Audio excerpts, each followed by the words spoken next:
La ville de Clisson a accueilli le Grand Prix régional des jeunes handisport au complexe du Val-de-Moine. Manifestation organisée par le comité régional handisport des Pays de la Loire avec le soutien de la municipalité de Clisson, de l'OMS ainsi que des clubs locaux. Alors aujourd'hui, c'est le Grand Prix régional des jeunes handisport, qui est l'événement phare du comité régional à destination d'un public jeune en situation de handicap physique et sensoriel. C'est une rencontre multisport, donc destinée aux moins de 20 ans, qui vont participer à des activités de compétition avec des phases de classement, mais également des activités en découverte, comme on a pu le voir aujourd'hui. Alors, comment ça se déroule cette journée? Alors les jeunes arrivent à peu près aux alentours de 10h30 pour commencer les activités et ensuite ils sont libres d'aller aux différents ateliers compétition et découverte. Et ensuite ils sont classés en fonction de leur catégorie de handicap et évidemment de leur performance. Et puis ça se finit donc avec une remise des récompenses en fin de journée.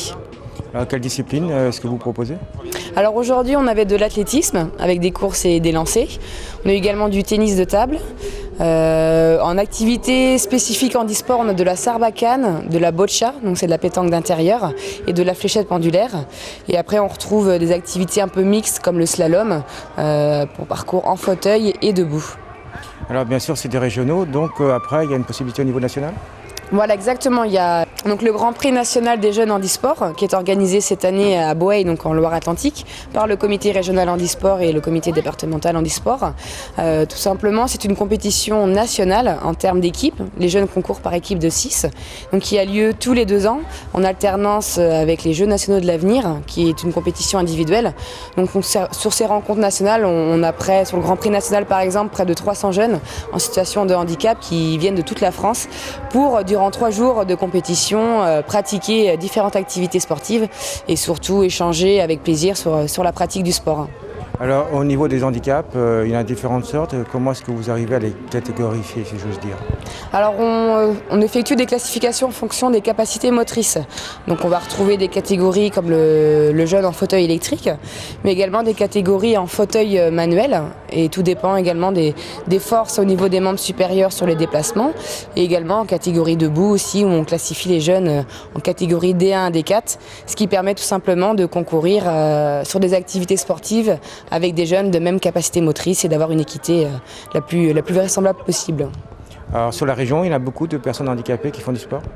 Alors au niveau des sections et clubs handisport, on en trouve essentiellement sur la Loire-Atlantique. Ça existe sur chaque département. Au niveau du comité régional handisport, cette saison, on a à peu près un peu plus de 1000 licenciés au niveau des clubs et sections handisport. Il existe ces 2 types de profils. Mais on ne compte pas tous les pratiquants en situation de handicap qui peuvent, soit sur du loisir ou soit au sein de clubs valides dans leur commune ou leur ville, pratiquer une activité sportive tout au long de la saison. Oui, parce que toute personne handicapée ne peut pas forcément faire du sport. Alors tout dépend des capacités de la personne, également de l'activité qu'elle souhaite faire. C'est vrai que peut-être près de chez elle, il n'y a pas un club qui pourrait l'accueillir, mais ça c'est une chose sur laquelle aussi on travaille en lien avec les ligues valides et les comités régionaux pour pouvoir permettre l'accès à une personne en situation de handicap, quel que soit son handicap, de pratiquer une activité sportive. Puis je crois aussi aujourd'hui, il y avait un côté découverte. Voilà, exactement. C'était l'occasion également pour les jeunes de découvrir des activités qui peuvent paraître lointaines au niveau en termes d'accessibilité ou de coûts de pratique. Donc on avait notamment du tir à l'arc. C'est vrai qu'on peut s'attendre à une pratique pour des jeunes ayant des capacités motrices assez développées, alors qu'on a pu voir aujourd'hui un jeune en fauteuil électrique qui peut tirer à l'arc grâce évidemment à des adaptations en termes de matériel. Il y a également du judo, de l'escrime qu'on a pu découvrir, du tir laser, donc qui s'apparente au tir sportif. Voilà quelques activités proposées aujourd'hui. Alors, entre la personne handicapée qui ne fait pas du sport et celle qui vient faire du sport, cette dernière doit avoir des avantages dans la vie courante. Alors au niveau de l'activité sportive, c'est vrai qu'on s'apparente à développer tout ce qui est capacité physique en termes d'autonomie qui peuvent être bienveillantes sur la vie quotidienne. Après tout dépend également de l'envie. On parle de sportifs en premier terme et ensuite de personnes handicapées.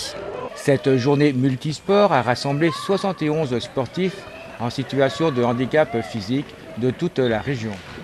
La Loire-Atlantique, quant à elle, a été représentée par 6 délégations. Résultats et renseignements supplémentaires sur le handisport, direction leur site internet à l'adresse www.handisportpdl.info.